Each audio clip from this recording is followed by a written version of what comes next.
Hello friends, welcome to Anand Sagar learning classes. Friends, संधि और समास पर हमारी क्लासेस कंप्लीट हो चुकी हैं। उस पर हमने एक्सरसाइज भी कर लिए हैं और आज से हम स्टार्ट करने जा रहे हैं संज्ञा की क्लास। ये एक ऐसा टॉपिक है जिसे आप छोटी क्लासेस से पढ़ते आ रहे हैं। अप्रॉक्सीमेट मैक्सिमम चीज़ें आप इसके बारे में जानते होंगे। फिर भी आई होप कि आपको इस वीडियो से कुछ नया मिले, कुछ ऐसा करने की मैंने कोशिश की है। तो चलिए फ्रेंड्स, आज की क्लास स्टार्ट करते हैं। संज्ञा क्या है? संज्ञा की डेफिनेशन, संज्ञा उस विकारी शब्द को कहते हैं जिससे किसी विशेष वस्तु, भाव या जीव के नाम का बोध हो। किसी भी व्यक्ति, वस्तु, स्थान के नाम का बोध हो उसे संज्ञा कहते हैं। यह डेफिनेशन तो आप जानते ही हैं, वही रटी हुई डेफिनेशन है। चलिए, ये भी आपको मालूम है संज्ञा के 5 टाइप्स कौन कौन से होते हैं। संज्ञा के 5 टाइप्स होते हैं: व्यक्तिवाचक संज्ञा, जातिवाचक संज्ञा, भाववाचक संज्ञा, समूहवाचक संज्ञा और द्रव्यवाचक संज्ञा। ठीक है, चलिए अब समझते हैं व्यक्तिवाचक संज्ञा क्या होती है। देखिए, सभी पांचों संज्ञा अपने आपस में क्या है, ये लिंक हैं।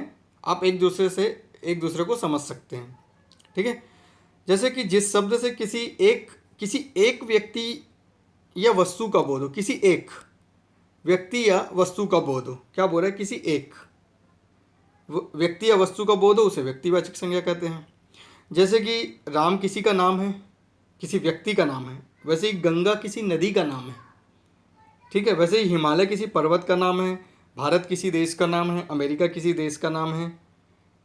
ठीक है, तो मैं बात कर रहा हूँ, जैसे हम व्यक्तियों के बारे में बात करें तो व्यक्ति एक जाति है। ठीक है, व्यक्ति एक जाति है, लेकिन अलग अलग यदि हम व्यक्तियों के बारे में चर्चा करें, जैसे हमने राम के बारे में बात कर ली तो वो एक व्यक्तिवाचक संज्ञा हुआ।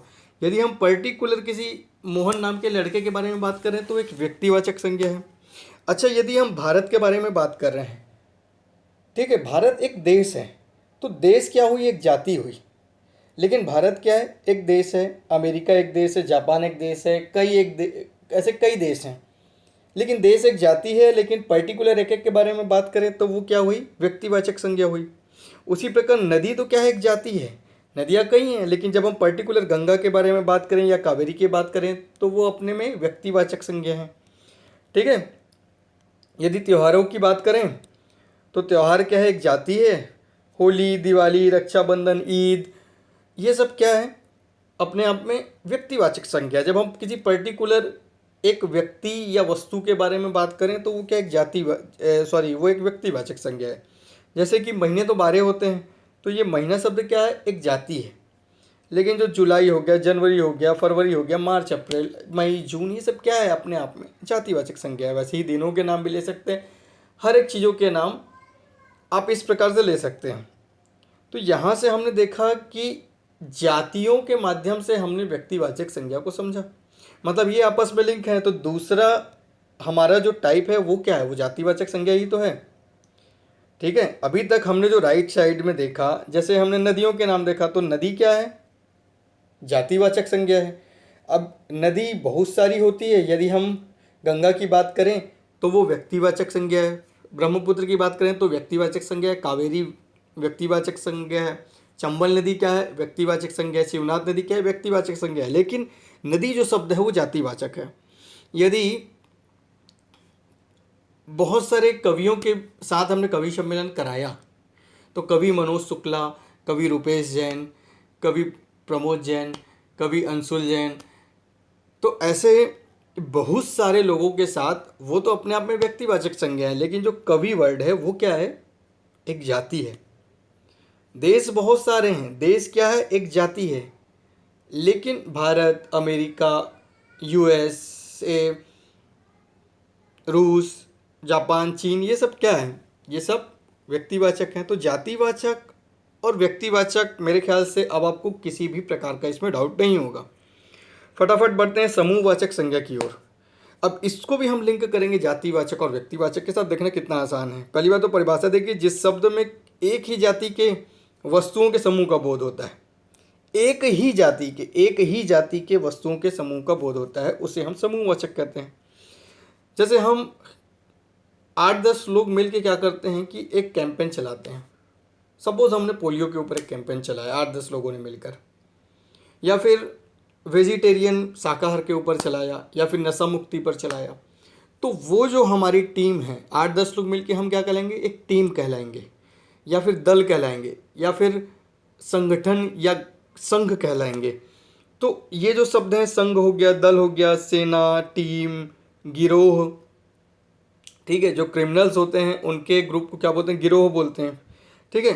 तो इस प्रकार से ये सब क्या है, समूहवाचक हैं। ये आपस में मिलकर, एक ही जाति के लोग मिलकर, एक ही जाति की वस्तुएं मिलकर क्या है, आपस में समूह बनाती हैं। अब तीनों को एग्जाम्पल के माध्यम से एक बार फिर से समझते हैं, व्यक्तिवाचक, जातिवाचक और समूहवाचक। देखिए, सभी का फेवरेट क्रिकेट, ज़्यादातर लोगों का क्रिकेट होता है। तो मैं क्रिकेट का एग्जाम्पल ले लेता हूँ कि सचिन तेंदुलकर, ये व्यक्तिवाचक संज्ञा है। विराट कोहली व्यक्तिवाचक संज्ञा है। महेंद्र सिंह धोनी व्यक्तिवाचक संज्ञा है। तो इसी प्रकार से मैंने इनकी बात की कि ये लोग क्या कहलाते हैं, ये लोग कौन हैं, इनकी जाति क्या है। तो इनकी जाति खिलाड़ी हुई। ये लोग क्या हैं, खिलाड़ी है ना। सचिन तेंदुलकर खिलाड़ी है, विराट कोहली खिलाड़ी है, तो इनकी जाति क्या हुई, खिलाड़ी। नाम क्या है, सचिन तेंदुलकर। सब अपने आप में व्यक्तिवाचक संज्ञा हुए, सचिन तेंदुलकर, विराट कोहली, लेकिन ये जातिवाचक इनकी क्या होगी, खिलाड़ी। अच्छा, जब ये 11 लोग मिलकर मैदान में उतरते हैं तो ये क्या कहलाते हैं, टीम, एक टीम कहलाते हैं, ठीक है। वैसे ही पृथ्वी क्या है, एक ग्रह है। ग्रह तो बहुत सारे हैं, लेकिन ग्रह इनकी जाति हुई। उसी प्रकार इनका समूह क्या है, यदि समूहवाचक की बात करें तो ग्रह, उपग्रह, नक्षत्र, पिंड, उल्का पिंड, ये सब मिलकर क्या बनाते हैं, सौरमंडल बनाते हैं। तो इनका समूह क्या हुआ, सौरमंडल। ये सब आपस में मिलकर क्या बनाते हैं, सूर्य, चांद, तारे, ग्रह, ये आपस में मिलकर क्या बनाते हैं, सौरमंडल तो बनाते हैं। वैसे ही हमने एक क्रिमिनल के बारे में बात की, मानसिंह नाम के व्यक्ति के बारे में। जो क्रिमिनल है वो क्या है, वो लुटेरा है। तो लुटेरा उसकी जाति है।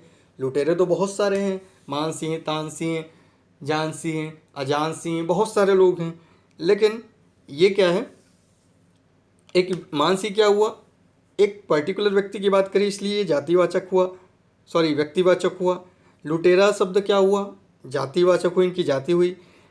लेकिन जब ये आपस में मिलकर, जब हम इनके ग्रुप के बारे में बात करें तो इनके ग्रुप को क्या बोलते हैं, गिरोह बोलते हैं, ठीक है। क्लियर है। चलिए अगला टाइप देखते हैं फटाफट, भाववाचक संज्ञा।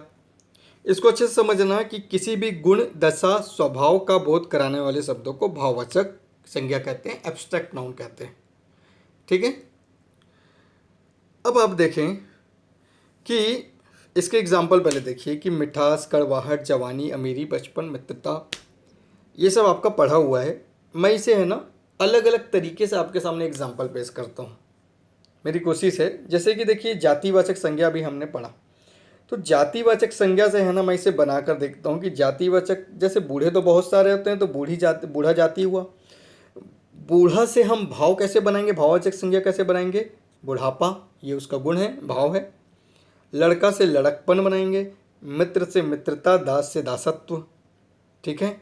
उसी प्रकार यदि हम विशेषण की बात करें, विशेषण से भी अब देखिए मैं आपको भाववाचक संज्ञा बना के दिखाता हूँ कि कोई भी चीज़ गर्म है, जैसे चाय गर्म है, वो उसकी विशेषता बता रही है, मतलब वो विशेषण है, एडजेक्टिव है उसकी। तो यदि हम गर्म से भाववाचक उसका बनाए तो गर्मी होगा, सर्द से बनाए तो सर्दी होगा, कठोर से बनाए तो कठोरता होगा, मीठा से बनाए तो मिठास होगा, ठीक है। अच्छा, क्रिया से देखें तो, वर्ब से देखें तो, जैसे घबराना, ठीक है, घबराना का घबराहट हो जाएगा, सजाना का सजावट हो जाएगा, चढ़ना का चढ़ाई हो जाएगा, मारना का मार हो जाएगा, सजाना का सजावट हो जाएगा, ठीक है। तो इस प्रकार से हमने क्रिया से भी, वर्ब से भी हमने क्या बना लिया, भाववाचक संज्ञा बना लिया। मैं सर्वनाम से भी आपको बना के दिखाता हूँ। जैसे कि सर्वनाम क्या होता है, अपना, तो अपना से हमने क्या बनाया, अपनापन या अपनाओ भी बना सकते हैं। उसी प्रकार मम से ममता बना सकते हैं, ममत्व बना सकते हैं, निज से निजत्व बना सकते हैं।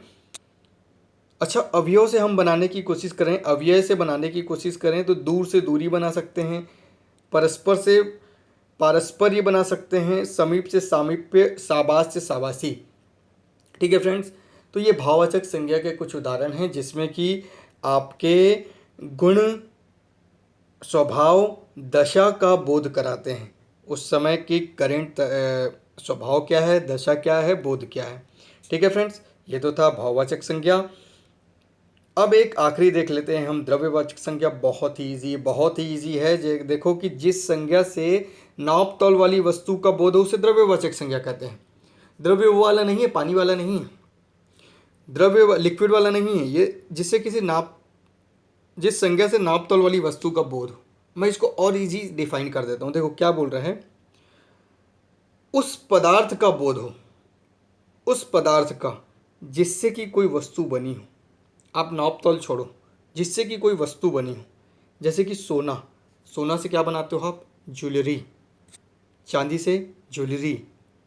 ऊन से क्या बनाते हो, स्वेटर, जैकेट। लकड़ी से क्या बनाते हो, डोर, विंडो। तांबा, तांबा से आप वेसल्स बनाते हो, बर्तन बनाते हो, इंस्ट्रूमेंट बनाते हो। दूध, दूध से पनीर, मलाई, घी। ठीक है, पानी से शरबत, चाय, कॉफ़ी। तेल, तेल से भी आप बहुत सारी चीज़ें बनाते हैं। तो ऐसी हर वो एक चीज़ जिससे कि आप किसी चीज़ का निर्माण करें या उससे आप कोई चीज़ बनाएं, तो वो क्या कहलाती है, द्रव्यवाचक संज्ञा कहलाती है। ठीक है, था ना, बहुत ही सिंपल डिफाइन किया मैंने इसे, बहुत अच्छे एग्जाम्पल दिए।